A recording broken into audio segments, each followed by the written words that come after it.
Juga Allah berfirman dalam surah Al-Baqarah 155 sampai 157.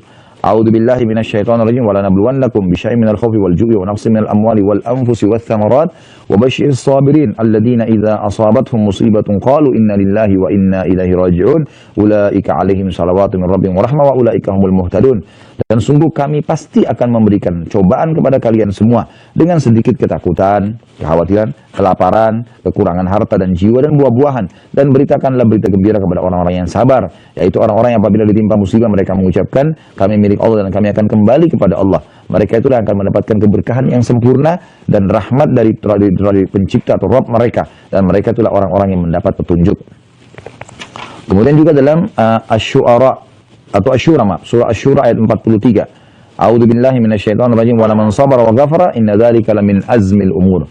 Tetapi orang yang bersabar dan memaafkan sungguhnya perbuatan demikian itu termasuk hal-hal yang diutamakan. Ya, di sini disebutkan tentang keutamaan sabar ya. Dan kadang-kadang subhanallah cobaan itu kalau kita ambil hikmahnya, kita akan betul-betul tahu kalau itu rasa sayang kasih sayangnya Allah. Ya, ada hadis yang berbunyi innallaha idza ahabba 'abdan ibtalah.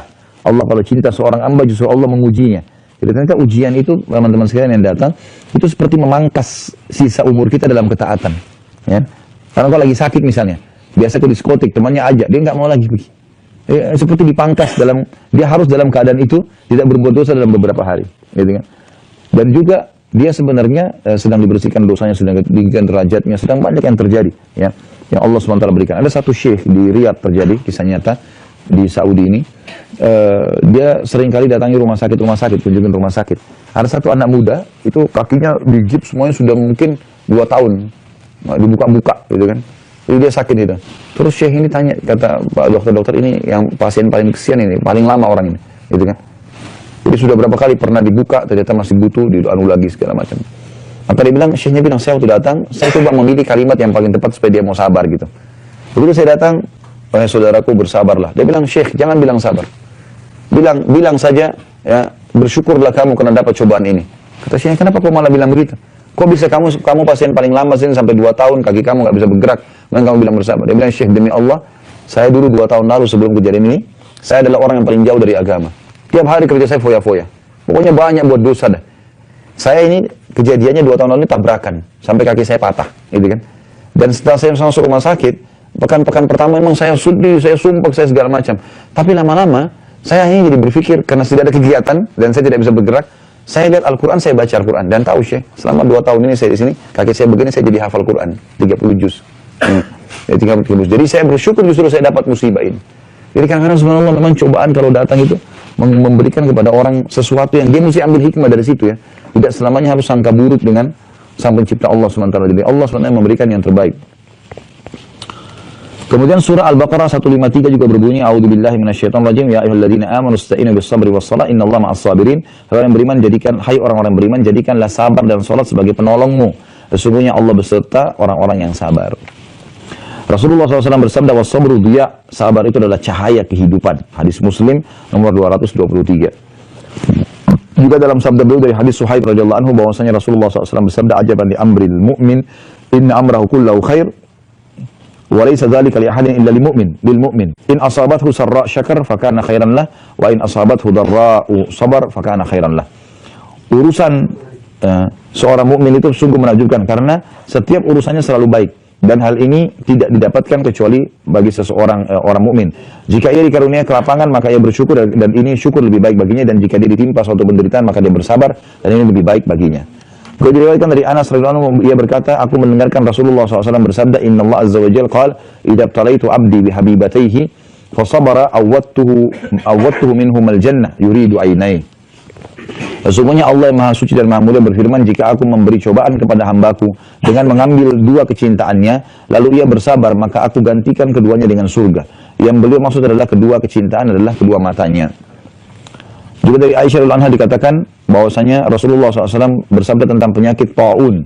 Dan taun adalah penyakit yang kalau kena ke badan bisa merusak kulitnya dan bisa jatuh ya, anggota tubuhnya itu bisa jadi berjatuhan ya. Ini penyakit yang berbahaya sekali, dan taun ini tentu rahmat bagi orang beriman ya. Kalau orang beriman yang kena taun, dia mati, maka dia bisa mati syahid. Rasulullah SAW bersabda, "Annahu kana adzaban yab'athuhu Allah 'ala man syaa'a faja'alahu Allah rahmatan lil mu'minin, falaysa min 'abdin yaqa'u fi ta'uni fayamkuthu fi baladihi sabiran." Itu menjadi siksaan bagi orang yang dikehendaki oleh Allah, yaitu orang kafir dan muslim yang bermaksiat. Ini sering dikasih penyakit ini. Lalu Allah menjadikannya sebagai rahmat bagi orang-orang beriman. Maka tidaklah seorang hamba mukmin tertimpa taun, lalu ia tidak keluar dari negerinya. Karena kita kalau dari kena penyakit taun, tidak boleh keluar dari lokasi kita. Karena dia bisa menular, ya. Ia bersabar dan mengharapkan pahala Allah, dan ia mengetahui bahwa bahwa tidak akan menimpa kepadanya kecuali sesuatu yang telah Allah tetapkan, maka Allah akan berikan kepadanya pahala syahid. Hadis ini riwayat Bukhari nomor 5734. Juga sabda Nabi SAW, "Innamas sabru inda sadmatil ula." Ketahuilah bahwasanya kesabaran itu justru dibutuhkan pada saat musibah yang pertama. Ya, sebenarnya kita butuh sabar itu cuma di awal, misalnya awal kejadian. Setelah itu, hari kedua, hari ketiga, seminggu, setahun, sudah hilang dengan sendirinya. Diriwayatkan juga dalam hadis Abu Hurairah dan Abu Sa'id al-Khudri radhiyallahu anhuma, bahwasanya Nabi SAW bersabda, "Ma yusibul muslima min nasabin wala wasabin wala hammin wala huznin wala adhan wala ghammin hatta syaukati yushakuha illa kafarallahu biha min khatayahu." Tidaklah seorang muslim ditimpa kepenatan, penyakit, kegelisahan, kesedihan, sakit hati, dan duka cita, hingga duri yang menyakitinya, kecuali dengannya Allah akan menghapus dosa-dosanya. Hadis ini riwayat Bukhari nomor 5641 dan 5642, dan Imam Muslim nomor 2573. Juga Abdullah bin Mas'ud meriwayatkan radhiyallahu anhu bahwasanya Rasulullah SAW bersabda, "Ma min muslimin yusibuhu adan min maradin famasiwahu illa hattallahu sayyi'atihi kama tahuttu asy-syajaratu warakaha." Tidak ada seorang muslim yang terkena gangguan berupa penyakit atau selainnya, kecuali Allah menggugurkan kesalahan-kesalahannya seperti pohon menggugurkan daunnya. Hadis ini riwayat Bukhari nomor 5647, 5648, dan Imam Muslim 2571.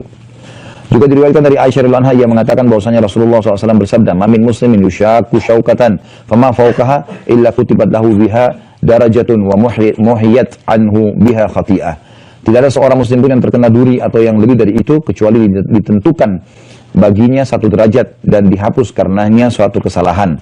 Hadis ini riwayat Muslim nomor 2572. Abu Hurairah juga meriwayatkan bahwa Rasulullah SAW bersabda, "Man yuridillahu bihi khairan yusib minhu." Siapa yang Allah kehendaki kebaikan baginya, maka Allah akan mengujinya. Ya. Sebagaimana sudah kita jelaskan semua, intinya adalah masalah kesabaran di sini. Ya. Dari Anas juga radhiyallahu anhu disebutkan hadis, "Inna idzamal jazai min idzamil bala." Wa inna Allah idza ahabba qauman ibtalahum faman radiya falahu ridha wa man sakhita falahu sakhut. Sesungguhnya balasan yang agung itu akan didapat karena ujian yang berat, dan sesungguhnya Allah apabila mencintai satu kaum maka dia akan menguji mereka. Barang siapa yang ridha terhadap ujian itu maka Allah pun ridha kepadanya, dan barang siapa yang marah karenanya maka Allah pun murka kepadanya. Jadi kita disuruh sabar, terima sebagai cobaan dari Allah, karena kita berkeluh kesah pun tetap akan berlalu. Kata Umar bin Khattab radhiyallahu anhu, siapa yang ditimpa musibah kemudian dia bersabar, dia terima sebagai cobaannya, maka dia akan mendapatkan pahala dan solusi dari musibahnya. Tapi kalau dia berkeluh kesah, dia akan mendapatkan dosa, Allah murka dengan dia, Allah lagi uji, kenapa dia nggak mau, gitu kan? Seperti orang kalau kuliah nggak mau diuji, nggak ada ujiannya, mau naik kelas tiba-tiba, ya haruslah naik kelas diuji dulu, gitu kan? Dan setiap cobaan yang datang teman-teman, kadang-kadang begini pekah melihat, kalau ada orang yang menjadi penyebab kita jadi masalah, maka lihatlah orang ini Allah sedang datangkan untuk menjadikan derajat saya. Jangan anggap dia musuh. Udahlah, oh ini Allah jadikan penyebab. Kadang-kadang mungkin istri, suami, kadang-kadang anak, kadang-kadang orang terdekat, kadang-kadang teman membuat kita jengkel, kita nggak salah. Maka yakinlah teman-teman, ini datang sebenarnya orang-orang ini untuk ini Allah jadikan mereka penyebab kita saja untuk mendapatkan derajat yang tinggi. Jadi jangan semuanya kita keluh kesahkan, ambil hikmahnya dari situ. Dari Musa bin Sa'ad dari bapaknya radhiyallahu anhu, ia mengatakan, aku berkata, wahai Rasulullah, manusia mana yang paling berat ujiannya? Rasulullah SAW menjawab, ya, al-anbiya'u thumma al-amthalu fal-amthal fayubtala ar-rajulu ala hasba dinihi fa in kana fi dinihi sulba ishtadda bala'u wa in kana fi dinihi riqqatun ubtudiya ala hasbi dini fama yabrahu al-bala'u bil 'abdi hatta yatrukahu yamshi ala al-ardi ma 'alayhi khati'ah. Kata Nabi SAW, yang paling berat adalah para nabi-nabi. Jadi jangan kita anggap nabi-nabi itu nggak ada cobaannya. Nabi Muhammad SAW menghadapi masalah dengan istrinya, ya. Pernah para istrinya sepakat untuk minta dinaikin nafkah, sampai Nabi SAW memboikot mereka sebulan, gitu kan. Nabi SAW pernah menghadapi banyak kasus dalam masalah rumah tangga, menghadapi orang di sekitarnya kaum munafikin, sahabat-sahabat yang mengaku sahabat Nabi SAW, tapi mereka orang munafik, seperti Abdullah bin Abi Salul dan grupnya. Kemudian Nabi SAW juga pernah menang dalam perang, pernah kalah. Nabi SAW sakit, Sampai Nabi pernah sakit demam teman-teman sekalian, kata seorang sahabat, saya lupa namanya, dia nyentuh badan Nabi, dia mengatakan, saya temukan badan Nabi seperti api. Lalu saya mengatakan, ya Rasulullah, Anda panas sekali. Kata Nabi SAW, sesungguhnya aku diuji 2 kali lipat dari apa yang diujikan kepada kalian. Ya, sampai sahabatnya mengatakan, ya Rasulullah, berarti Anda juga dapat 2 kali lipat pahala. Kata Nabi SAW, iya, juga mendapatkan 2 kali lipat pahala. Gitu. Kemudian orang yang seumpama dengan mereka, maksudnya orang-orang yang dekat dengan para nabi-nabi, cobaannya juga berat. Lalu yang seumpama dengan mereka, seseorang akan diberi ujian sesuai dengan kekuatan agamanya. Seorang hamba akan senantiasa diberi ujian hingga ia akan dibiarkan berjalan di muka bumi tanpa ada satu dosa pun. Nah. Jadi teman-teman jangan menganggap cobaan itu sesuatu yang buruk. Enggak, itu baik buat kita. Dan dalam hadis yang lain dikatakan Allah tidak akan menguji hamba melampaui kapasitasnya. Jadi pasti kalau kita sedang dicoba, pasti kita mampu itu. Dan siap saja, saya ada cobaan lagi. Cobaan lagi itu udah biasa. Hadapi saja. Yang penting kita dalam keadaan benar, yakinlah. Dalam banyak ayat Al-Quran, saya sering sampaikan dalam masalah menghadapi cobaan harian teman-teman sekalian, Allah SWT selalu pasti. Kita tinggal sabarin, lalu kita akan dapat jalan keluar. Ya. Tiba-tiba kita difitnah tanpa sebab. Sudahlah. Apa kalau kita bisa luruskan. Kalau tidak, sudah diam aja. Kita cuma berusaha sabar, terima. Tapi sambil kita luruskan kalau emang ada kesempatan, momennya tepat. Tapi nggak usah menyita waktu yang luar biasa untuk mengurus itu. Gitu kan? Allah punya cara nanti akan membalikan keadaan supaya kita yang diberikan oleh Allah penjelasan. Oh kalau ini orang ini benar, tidak akan salah. Dan banyak kasus terjadi masalah itu. Banyak. Musa alaihissalam berapa kali difitnah oleh kaumnya dan Allah selamatkan. Ibrahim alaihissalam, Nabi Muhammad SAW, banyak sekali ya, kisah dalam masalah itu. Jadi memang kalau kita beriman maka akan cobaan. Tapi jangan dianggap cobaan ini teman-teman berarti kita akan dirusak secara fisik segala macam. Bukan itu yang dimaksud. Tapi cobaan ini artinya dia akan lalui hal-hal yang memang dia harus butuh kesabaran setiap harinya. Ya. Baik itu dari pasangannya. Kita tahu Nabi Nuh alaihissalam istrinya 950 tahun didakwai nggak mau masuk Islam, nggak mau beriman, gitu kan? Umar bin Khattab pernah waktu ada seorang sahabat mau mengeluh berkeluh kesah dengan beliau karena istrinya ngangkat suaranya, kemudian datang ke rumah Umar, ternyata istri Umar juga begitu. Ya. Maka dia pulang. Lalu kata Nabi lalu kata Umar tahu orang itu datang, Umar kejar dia. Kenapa? Kenapa kau pulang? Kenapa nggak sampaikan keluh kesahmu? Bukan masalah kita sama, Amirul Mukminin. Di rumah saya begitu, sekarang Anda juga hadapi. Kata Umar bin Khattab, dia masak buat saya, dia cuciin baju buat saya, dia akhirnya bukan di situ. Maka ada cobaan-cobaan yang datang. Seseorang sabar hadapi. Dia coba luruskan, dia coba laluilah. Gitu. Tapi kalau orang menganggap teman-teman dia tidak ada cobaan sama sekali, ini berarti seperti orang yang tidak ada iman. Karena memang cobaan pasti akan datang, tapi itu kebaikan buat